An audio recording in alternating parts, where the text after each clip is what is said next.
Good morning. I'll be presenting a topic, a guide to AI in medical literature. It's a very sensible topic in a recent context. This is my disclaimer.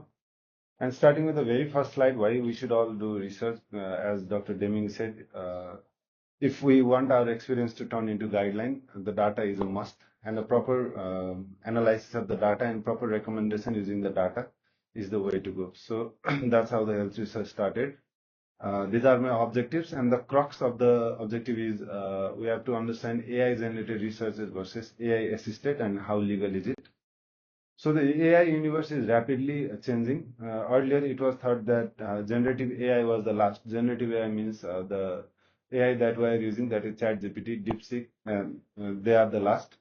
While the new authentic AI or AI agents with some sort of autonomy and memories keeping, like humanoids, are also arising, which have helped in data analysis as well. And what a present generative AI can do is there are myriads of scope that it would help us in, and it can help us in doing the fraud as well as it can help us in doing the fraud detection as well. So it has a wide range of spectrum. And why we should use the AI that is evolving is because of the we can see this is the technology adoption curve according to the lifestyle. So to avoid ourselves from becoming a laggard, we should try to adopt the innovations early, or either be in the peak, that is early majority, which have adopted the change. So these have definitely made the things easier, but there is always a chance of the things being fake. So the use of AI should be very curated. So it has been used increasingly recently for language editing that we have been doing, literature screening and data extraction that I'll talk about, statistical modeling and predictive analysis. One of the AI that we use, the SPSS, it is also a AI-powered machine as of version 27, from version 27. Another is the machine-assisted peer review that the journal editorial sent to us, and large-scale content and data analysis, which is done in the field of high patient load researches. And another is the randomization of intervention. It has already been approved by WHO for the AI for the randomization of intervention. So there is a mixed response, and we'll explore ranging from the optimism, cautious optimism, to skepticism for the use of AI.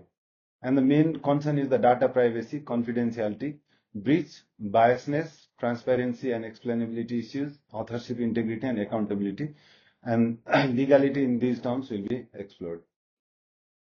So our health research will be divided into four different sections. First is the clinical question and research question. As we get into the clinical scenario, we develop a question. The red line indicates that we should never ask clinical questions to an AI because it has no logical power. It is just a language modeling.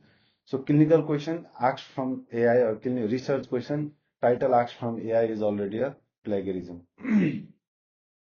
And contextual framework, that is how to conduct the research. This can be done, the black line, so it can be done with the help of AI after the clinical question that is ours, but we should prompt the AI such that our data will not be extracted.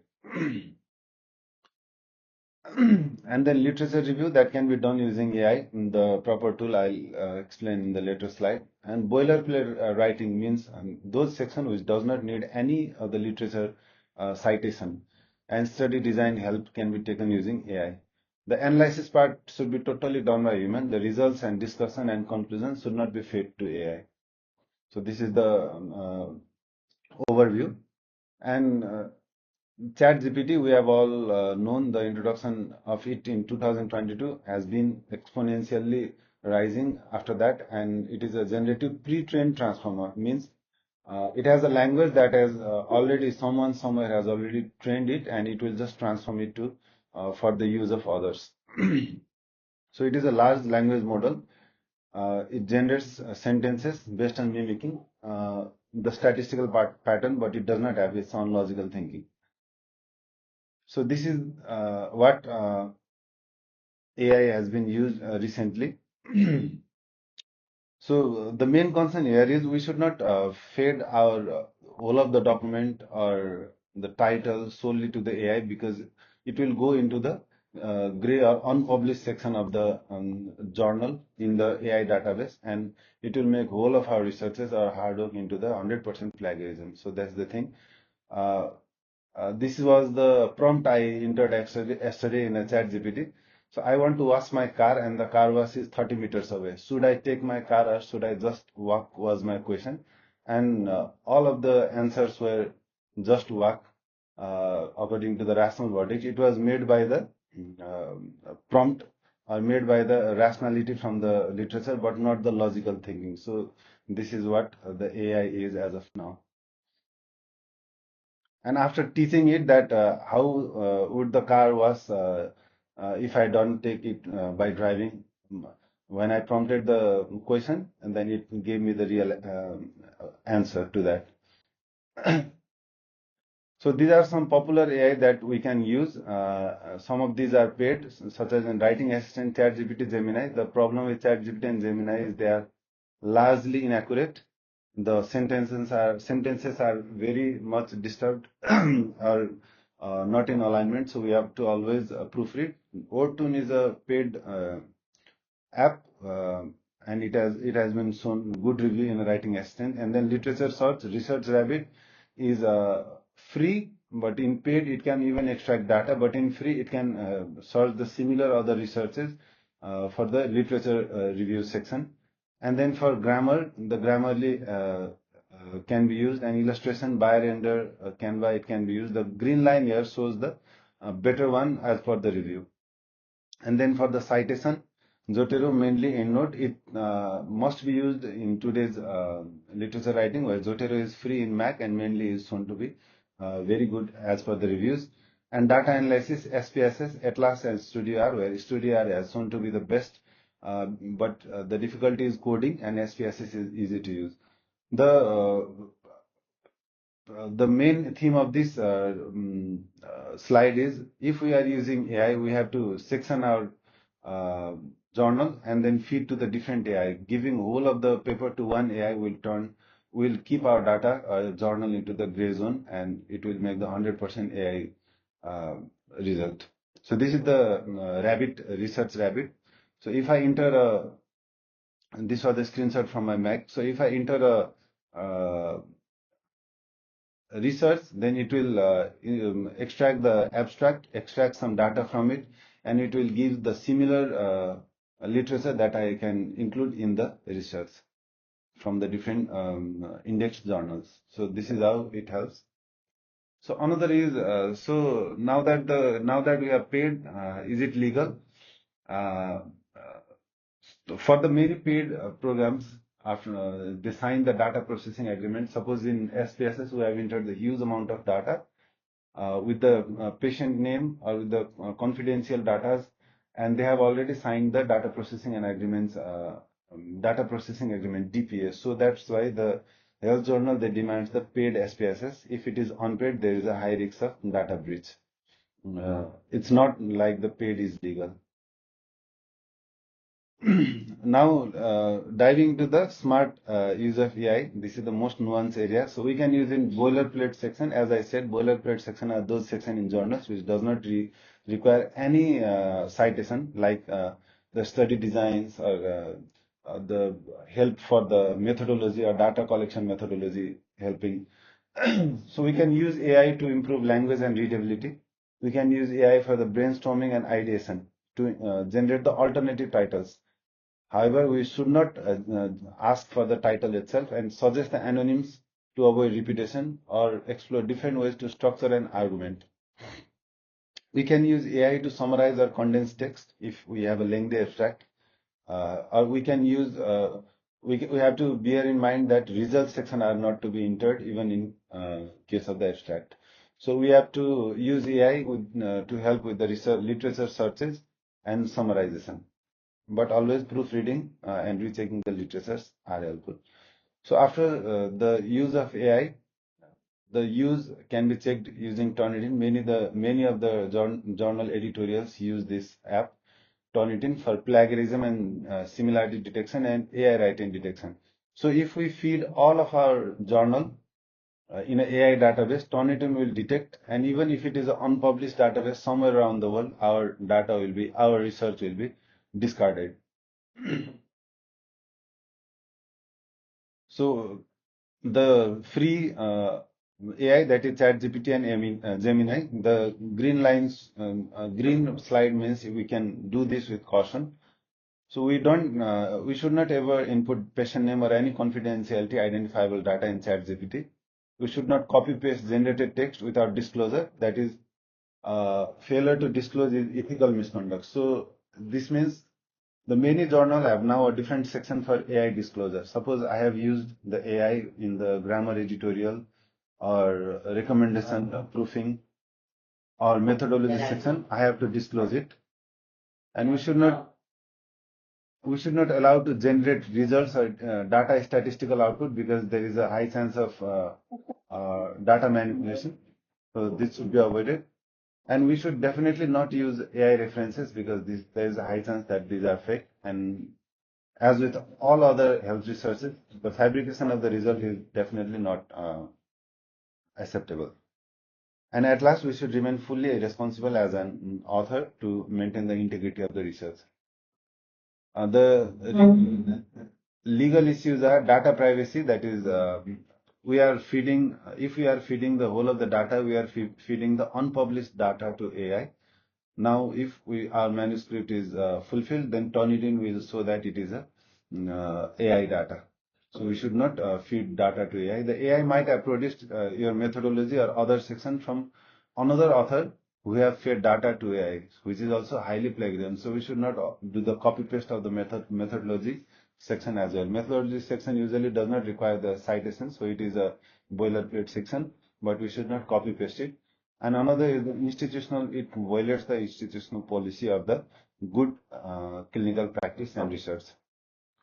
So this is the best use of AI as of now. It can help us to find the right journal for our research. If we copy and paste the abstract uh, without pasting the result, we can show the nature of our publication and we can find the right journal.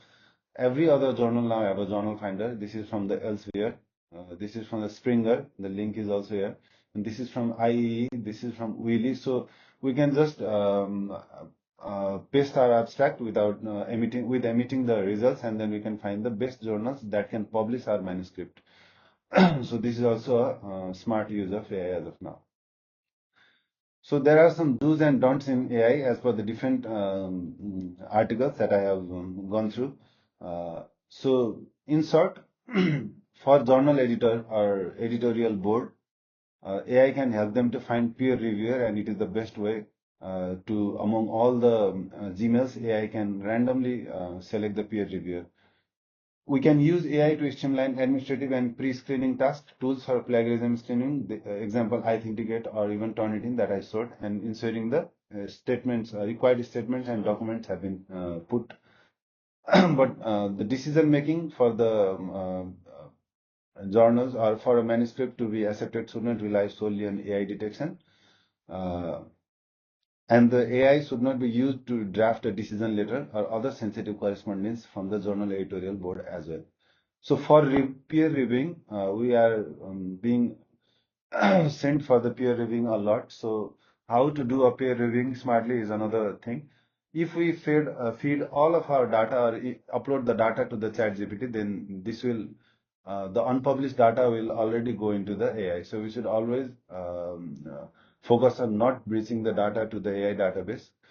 So we have to use AI to improve the clarity and language of our review, but not the manuscript. We have to upload only one paragraph in one AI system. Suppose if we are checking for the introduction, the 4 paragraph of introduction, the language can be checked using 4 different language modeling. That is ChatGPT, DeepSeek, Gemini, and there are many more like BARD. So one paragraph in one AI system and that will be the incomplete training to the AI dataset. We should never upload results and discussion section. That's how we can decrease the time. So we can use AI for literature searches and verification. Uh, that I have already talked about. We can use AI to help structure our feedback, and we can use AI to disclose. But at the end, we have also disclose our AI use very transparently when we submit a review, that is peer review, along with the manuscript that has been given to us. The main daunt is uploading the whole of the documents in a AI database, where the unpublished work stays in database as a gray literature, and it will never be published. The hard work of clinician will never be justified, and we should not upload the result and discussion section to any AI service provider. We should not delegate core evaluative judgment to AI, and we should not use AI to generate the entire review and simply pass it off as our own work. So we have to bear in mind that it can be a helpful assistant if we use it correctly, but we have to remain in control ourselves. So this is a guideline, a small checklist before we start. If we use an AI tool and before we submit, that can be found in internet. And this is a heat map. As we see, the years have gone by. The use of AI have been largely replaced in health research writing. The green area, that is after 2022, the most use of AI has been seen in scientific writing. This is the yellow area. The maximum use of AI has been done after the 2022, after the introduction of ChatGPT. So there are other literatures. If we dive in, we have said that the ChatGPT has inaccuracy issue, but the language modeling will help us to correct the grammar and paraphrase some paragraphs. And it also gives the non-existing references that always needs to be double checked. And the use of ChatGPT, if I have to conclude, has largely been shown in a major journal. The plagiarism has largely been shown if we have used the ChatGPT for regenerative text. So there are other studies that have shown that ChatGPT has many minor errors that are often overlooked, and it even hallucinates with the new DOI or never researched that was never been published at all. So these are some guidelines, ICMJ guideline and WAMI guideline. This says that the AI can be used, of course, but it should not be used rampantly, and our data should not be fed to it. And the one section that we can improve is the putting the AI disclosure after the ethical consideration section in the journal to say where the AI was used very transparently. So that is all. So let's that the advent of AI is putting the rigorous work of researcher and clinician to risk. So we have to use it smartly. Thank you. Very good. But let's suppose it's very clear that we should use the title, right? We can say some write on that ourselves, and that will give us the options. यो त गर्नु मिल्यो हजुर title research title हामीले आफै generate गर्ने तर alternative टाइटलको लागि राम्ररी मिलाइदिए भाषा मिलाइदिए क्लियर है त्यो चाहिँ मैले देखेकोमा हाम्रो दिमागले अर्कै किसिमको सोच्या उसले तर मोडिफाई गरेर राम्रो क्याची शब्दहरू राखेर राम्रो बनाइन्छ हैन जस्तो कि सन्दीपले नि हिजो पनि के लेखेको थियो आज उसैले याले बनाइदियो टु बी स्मार्टर पनि क्याची टर्म छ नि आजको टपिक बुझ्दै हिजो तिमीले अर्कै लेखेको थियो आज पनि के smart to become the AI is smart, let's be smarter. Smarter भएर सायद त्यो याले बनाएको कि भगवान एउटा अप्सन भनेको अरू कुरो एकदम इम्पोर्टेन्ट के भनेको मलाई थाहा थिएन कि रिजल्ट सेक्सन फिट गर्नुहुन्न यो कुरो सही रिजल्ट सेक्सन फिट गर्यो भने उसले त्यही रिजल्ट त अरूलाई पनि दिन सक्छ त्यही डिस्कसन हामीले दिएको डिस्कसन अरूलाई युज गर्न सक्छ पेडमा चाहिँ त्यस्तो दिन मिल्छ कि मिल्दैन रिजल्ट त हाल्नै मिल्दैन रहेछ पेडमा पनि रिजल्ट चाहिँ हाल्नु उनीहरू लिदिन्छ है पेड भएको छैन यो जस्तै स्टुडियो आर अनि एसपीएस जस्तो काम चाहिँ डाटा एनालाइसिस मात्र हो without any regenerative task generation गर्दैन भने त्यसमा मिल्यो उनीहरूले त डाटा एग्रिमेन्ट साइन गरेर हुन्छ अरूमा चाहिँ तिमीले भने कि उनीहरूले रिथिङ्क गर्दैन अहिले